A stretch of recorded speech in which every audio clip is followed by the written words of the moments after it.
Minister of Foreign Affairs Carl Greenidge said that the government is committed to assisting overseas-based Guyanese affected by Hurricane Irma, but there has been no formal request for repatriation to his ministry.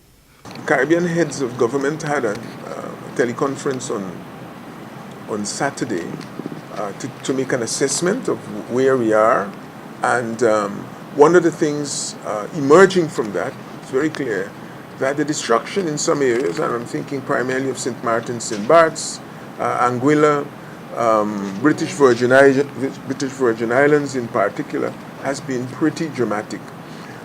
In those cases, over 95% of communications infrastructure, sometimes other physical infrastructure, has been destroyed. This week, the Private Sector Commission and the opposition leader, Bharat Jagdeo, called for the government to assist Guyanese in storm-ravaged nations in returning home. However, the communications blackout has caused much difficulty in this regard. At this point in time, they are not able to give a comprehensive picture in each case. There are efforts to assess people's needs, and we have an idea of those. Despite the calls for repatriation, Minister Greenidge claims that he has not received any such request from the victims themselves. It is true that it has been said that some Guyanese would like to be repatriated. We have not received, let me say, any significant number of requests for such movement.